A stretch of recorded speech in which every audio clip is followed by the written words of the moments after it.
राम, शंखनाद में आपका स्वागत है। पीएम मोदी ने लाल किले की प्राचीर से कहा था कि भ्रष्टाचारियों को बख्शा नहीं जाएगा, चाहे वो किसी भी पद पर क्यों ना हो। भ्रष्टाचारियों के दिलों में डर पैदा किया जाएगा ताकि कोई और उस तरफ ना जा सके। और अब पीएम मोदी के कहने की देर थी, भ्रष्टाचारियों पर कार्रवाई और तेज हो गई है। और इस बार नंबर है कांग्रेस के नेता सिद्धारमैया का। कांग्रेस के मुख्यमंत्री सिद्धारमैया, कर्नाटक में जिनकी सरकार है, और सिद्धारमैया खुद एक जमीन घोटाले में फंस गए हैं। उनके ऊपर छोटा मोटा आरोप नहीं है। सिद्धारमैया और उनके परिवार पर 4000 करोड़ के घोटाले का आरोप है। जो उन्होंने घोटाला किया है उससे सरकार को 4000 करोड़ का नुकसान हुआ है और अब इसको बख्शा नहीं जाएगा, क्योंकि पीएम मोदी पहले ही ये संकेत दे चुके हैं कि पद देखकर, पार्टी देखकर रुकने की कोशिश जरूरत नहीं है। ये सोचने की जरूरत नहीं है कि कल को हम सत्ता में आएंगे तो कोई हम पर सवाल उठाएगा, हमको भी निशाना बनाया जाएगा। ये सोचने की जरूरत नहीं है। गलत किया है तो उसका न्याय होगा, उसकी सजा मिलेगी। और अब सिद्धारमैया लगता है जल्द ही जेल जाने वाले हैं, क्योंकि कर्नाटक के राज्यपाल थावरचंद गहलोत ने सिद्धारमैया के खिलाफ मुकदमे की इजाजत दे दी है। और मुख्यमंत्री के खिलाफ मुकदमा ऐसे ही नहीं होता है। जब प्राथमिक जांच में कुछ सबूत ऐसे मिलते हैं, ये पाया जाता है, जब प्राथमिक तौर पर ये लगता है कि हाँ कोई घोटाला हुआ है, कुछ तो गलत हुआ है, तब जाकर मुख्यमंत्री के खिलाफ मुकदमे की इजाजत दी जाती है और वो राज्यपाल देते हैं, क्योंकि मुख्यमंत्री राज्य में प्रशासनिक स्तर पर वो सर्वोच्च पद है, उनसे ऊपर राज्यपाल है। तो अब सिद्धारमैया के खिलाफ मुकदमे की इजाजत दे दी गई है। ये घोटाला 2 आरटीआई एक्टिविस्ट के जरिए सामने आया, टीजे अब्राहम और एस कृष्णा। उनका ये कहना है कि सिद्धारमैया ने अपने एफिडेविट में, जो 2013, 2018, 2023 में उन्होंने उनके पास जो जमीन है, उनकी पत्नी के पास जो जमीन है, उसको लेकर गलत जानकारी दी और इस जमीन की खरीदी और बिक्री में भी घोटाला हुआ है। अब आप देखिए, इस जमीन के बारे में थोड़ा जान लीजिए। ये केसारे गांव की जमीन है जो सिद्धारमैया की पत्नी पार्वती के नाम है, और उनकी पत्नी को ये जमीन पत्नी के भाई ने, मल्लिकार्जुन उनका नाम है, पत्नी के भाई ने साल 2010 में तोहफे में दी थी। और उनके भाई ने साल 2004 में, जैसा कि ये कहा जा रहा है, सामने आया है कि 2004 में एक दलित व्यक्ति से खरीदी थी और उसमें भी कुछ ऐसा घपला किया गया था कि उसे औने पौने दामों पर खरीद लिया, इस तरह का फर्जीवाड़ा किया था। अब आप देखिए, 2010 में उन्होंने अपनी बहन को दी। अब उनकी बहन किस उम्र की उस वक्त रही होंगी? सिद्धारमैया इस वक्त 76 साल के हैं, उनकी पत्नी कुछ साल छोटी भी होंगी, तो 70 साल, लगभग 72 साल, और ये 14 साल पहले की बात है। तो यानी कि उनकी पत्नी की उम्र 55 से लेके 50 के बीच में रही होगी, 55 से लेके 60 के बीच में रही होगी। अब इस उम्र में कोई भाई अपनी बहन को जमीन तोहफे में क्यों देगा? ये कोई दहेज तो कोई इस उम्र में मांगता नहीं है। बच्चे बड़े हो गए हैं, वो इतनी बुजुर्ग हो गई हैं, अच्छे खासे परिवार में है, उनके भाई का भी अपना परिवार है, तो इतनी बड़ी जमीन देना, 3 एकड़ की ये जमीन है, इसमें बहुत शक पैदा होता है। अब इस 3 एकड़ की जमीन को तोहफे में दे दिया। देखिए, तोहफे में दी गई जमीन पर टैक्स नहीं लगता, अगर डायरेक्ट खरीदी जाती है तो टैक्स लगता है। तो उनके भाई ने उन्हें जमीन तोहफे में दी और फिर ये जमीन मैसूर शहरी विकास प्राधिकरण यानी मुडा ने पार्वती, जो उनकी पत्नी है सिद्धारमैया की, उनसे ये जमीन ली। और मुडा की एक स्कीम चल रही थी 50-50 के रेशो की जमीन, कि जो जमीन वो ली जाएगी कृषि भूमि, उसका 50% हिस्सा विकसित इलाके में दिया जाएगा। और ये जमीन कहाँ दी गई? विजयनगर के पॉश इलाके में, यानी कि जो 3 एकड़ की जमीन ली वो करीब 38,000 स्क्वायर फीट की जमीन उसके बदले विजयनगर के पॉश इलाके में दी गई, जिसकी कीमत करोड़ों में थी। अब आप इस बात को समझिए, सस्ती जमीन मुडा ने ली और फिर महंगी जमीन उन्हें उसके बदले दे दी। और अब आरोप ये लगा है कि सिद्धारमैया ने, क्योंकि वो यहाँ पहले मुख्यमंत्री भी रहे हैं और अहम पदों पर रहे हैं, तो इसीलिए उन्होंने अपने प्रभाव का इस्तेमाल किया मुडा में और सरकारी तरीके से अपनी प्रॉपर्टी को कई गुना बढ़ा लिया।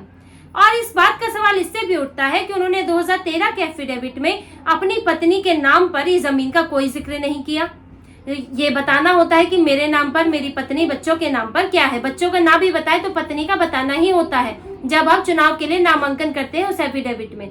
उन्होंने कोई जिक्र नहीं किया। 2018 में बताया एक जमीन है जिसे 25 लाख का बता दिया, और 2023 में एफिडेविट दायर किया तो ये बताया कि मुझे उस जमीन के बदले मुडा ने विजयनगर पॉश एन्क्लेव में जमीन दी है जो कि 8 करोड़ की है। अब वो जो 25 लाख की थी वो 8 करोड़ की उन्होंने बताई। और अब वो कह रहे हैं कि नहीं, मेरी जमीन तो 60 करोड़ की थी, मुझसे तो सस्ते में खरीदी और मुझे अब मुड्डा जो है वो 60 करोड़ दे, मेरा तो नुकसान हो गया है। वो तो इन सब आरोपों से इनकार कर रहे हैं, वो तो कह रहे हैं उल्टा मेरा ही नुकसान हुआ है। तो क्या उन्होंने अपने एफिडेविट में गलत जानकारी दी? वो जमीन छुपा भी रहे हैं, कभी 25 लाख की बता रहे हैं, कभी बदले में मिली 8 करोड़ बता रहे हैं और अब कह रहे हैं 60 करोड़।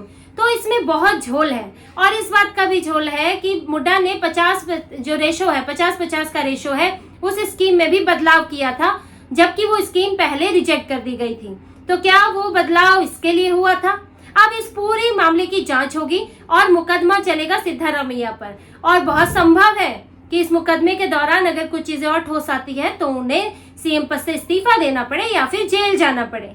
और अब मौसम ये कुछ ऐसा चल रहा है, माहौल कुछ ऐसा चल रहा है कि अब मुख्यमंत्रियों को भी जेल जाने से एजेंसियां रोक नहीं रही हैं, इस बार इसके लिए सोच नहीं रही हैं। क्योंकि पहले ऐसा होता था, बड़े लोगों को हाथ नहीं लगाओ, राहुल गांधी को हाथ नहीं लगाओ, फलाना मुख्यमंत्री को हाथ नहीं लगाओ, बड़ों को भ्रष्टाचार करने दो, छोटे छोटे जो प्यादे लोग हैं उनको पकड़ लो, जिससे लगे कि कार्रवाई भी कर रहे हैं। लेकिन अब पीएम मोदी ने एजेंसियों को छूट दे दी है। और जैसे कि अरविंद केजरीवाल अभी तो जेल में ही है, और मनीष सिसोदिया उप मुख्यमंत्री दिल्ली के, वो तो 17 महीने जेल में होके आए हैं। के कविता बीआरएस के केसीआर तेलंगाना के पूर्व मुख्यमंत्री की बेटी, वो भी जेल में है इस वक्त। तो इस बार कार्रवाई करने से जांच एजेंसियों को रोका नहीं जा रहा है, उनको पूरी खुली छूट मिली हुई है। और सिद्धारमैया का भी अब नंबर लगने वाला है। ये मुकदमे की तो इजाजत मिली गई है और जितना जल्दी मुकदमा बढ़ेगा, अभी तो पुलिस जांच करेगी, पुलिस नहीं तो ये मामला फिर, क्योंकि अगर ये पैसों की हेरफेर का मामला है कुछ तो ईडी जांच करेगी, पीएमएलए लग सकता है। भ्रष्टाचार का मामला है तो सीबीआई को मिलेगा और फिर पूछताछ के लिए उन्हें भी बुलाया जा सकता है और जेल में रखा जा सकता है, क्योंकि वो मुख्य आरोपी हैं, वो और उनकी पत्नी, और वो प्रभावशाली व्यक्ति तो है ही। तो इसीलिए सिद्धारमैया बहुत ज्यादा समय तक तो कर्नाटक के मुख्यमंत्री नहीं रहेंगे और हो सकता है कि कांग्रेस में इस बात की फूट पड़े, क्योंकि डीके शिव कुमार वो तो पहले से ही मुख्यमंत्री बनना चाहते हैं। और ये भी संभव है कि हो सकता है कि कुछ सिद्धारमैया के खिलाफ कई चीजें मिलने में पार्टी के अंदर के लोगों का ही हाथ हो। तो ये कांग्रेस पर कर्नाटक में तो संकट बना ही हुआ है। सिद्धारमैया तो जेल जा सकते हैं। और अब ये तो हुए मुख्यमंत्री, अब कांग्रेस के आला कमान राहुल गांधी वो भी सुरक्षित नहीं है। ईडी तो उन्हें जांच के लिए, पूछताछ के लिए बुलाने ही वाली है, ऐसी तो खबर आ चुकी है, राहुल गांधी खुद भी कह चुके हैं। और उनका नेशनल हेराल्ड घोटाला वो बंद नहीं हुआ है। राहुल गांधी सोच ले, हो सकता है कि लंबा खिंच गया है, 2012 से है, लेकिन ये खत्म तो नहीं हुआ है। और राहुल गांधी को अब भी पूछताछ के लिए बुलाया जा रहा है और आगे बुलाया जाएगा। और नेशनल हेराल्ड कभी भी अपने अंत के करीब पहुंच सकता है, क्योंकि ये भी करीब 2000 करोड़ का घोटाला है। ये भी छोटी मोटी बात नहीं है। कांग्रेस का जो साथ है वो हमेशा घोटालों के साथ रहा है, चाहे सत्ता में हो चाहे सत्ता के बाहर हो। हजारों करोड़ के घोटाले अब भी सामने आ रहे हैं जब केंद्र में कांग्रेस नहीं है। और यही घोटाला राहुल गांधी और सोनिया गांधी का भी है। नेशनल हेराल्ड केस के बारे में थोड़ा जान लीजिए। ये मामला एजेएल से जुड़ा है, एसोसिएट जर्नल्स लिमिटेड से। ये कंपनी नेशनल हेराल्ड, कौमी आवाज जैसे अखबारों का पब्लिकेशन करती है। अब जब एजेएल की स्थापना पंडित जवाहरलाल नेहरू ने की थी, उनका ब्रेन चाइल्ड बताया जाता है, लेकिन वो इसके ओनर नहीं थे। इसके ओनर थे 5000 फ्रीडम फाइटर, स्वतंत्रता सेनानी, वो इसके शेयर होल्डर थे और करीब 5 लाख के कैपिटल से शुरू हुई थी। एजेएल नेशनल हेराल्ड का पब्लिकेशन करती रही, छापती रही, लेकिन बाद में एजेएल घाटे में आ गई। और इसको जब वो घाटे में थी तो एआईसीसी यानी कि ऑल इंडिया कांग्रेस कमेटी ने उसको 90 करोड़ का लोन दिया और इंटरेस्ट फ्री लोन दिया, कोई उस पर ब्याज नहीं था।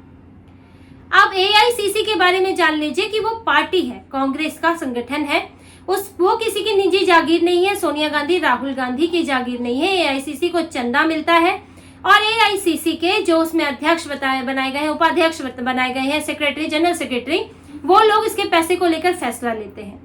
हालांकि अध्यक्ष के तौर पर तो सोनिया गांधी उस वक्त अध्यक्ष थी और इसके जनरल सेक्रेटरी के तौर पर वहां सोनिया गांधी के करीबी लोग ही थे। तो एआईसीसी ने ये फैसला लिया 90 करोड़ का लोन देने का। अब एजेएल आगे चल के लोन नहीं चुका पाया तो एआईसीसी ने क्या किया, एक नई company young India private limited, उसको ये लोन बेच दिया और उससे 50 लाख ले लिए, यानी कि 90 करोड़ के लोन की सेटलमेंट 50 लाख में हो गई।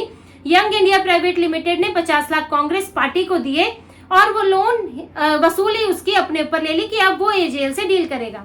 अब जब एजेएल आगे भी लोन नहीं चुका पाए तो यंग इंडिया प्राइवेट लिमिटेड ने एजेएल को खरीद लिया, उस लोन के बदले एजेएल में उसकी ओनरशिप हो गई।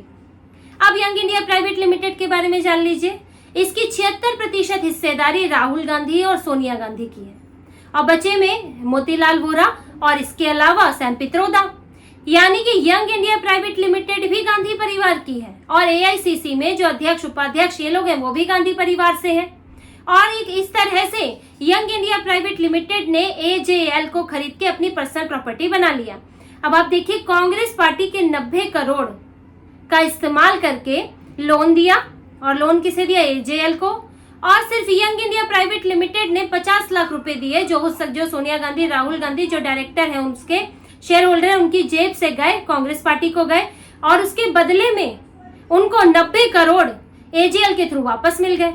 अब यानी कि जो अखबार शेयर होल्डर्स का था वो अखबार अब किसी की निजी जागीर बन गया, वो अखबार वो कंपनी, और सिर्फ महज 50 लाख रुपए में। और जो एजेएल की टोटल संपत्ति है वो 2000 करोड़ की है। अब एजेएल के 2000 करोड़ के मालिक राहुल गांधी, सोनिया गांधी और जो सैम पित्रोदा, मोतीलाल वोरा वो सब लोग हैं, वो तो है ही नहीं इनमें से कुछ लोग तो इसीलिए ये एक बड़ा घोटाला माना जा रहा है कि बहुत ही चालाकी से एजेएल को राहुल गांधी, सोनिया गांधी ने निजी प्रॉपर्टी बना लिया और अब राहुल गांधी से इस पर पूछताछ होगी और हो सकता है कि आने वाले वक्त में उनको भी जेल की हवा खानी पड़े। तो कांग्रेस के बुरे दिन वैसे ही चल रहे हैं क्योंकि सत्ता में नहीं है, तो उसके अलावा भी अब कांग्रेस बर्बादी की कगार पर है क्योंकि भ्रष्टाचार कांग्रेस का पीछा नहीं छोड़ रहा है। तो इसी तरह की और खबरें और विश्लेषण आपके लिए लाते रहेंगे। हमसे जुड़े रहिए, सब्सक्राइब कीजिए, कमेंट कीजिए। बहुत बहुत धन्यवाद। जय श्री राम।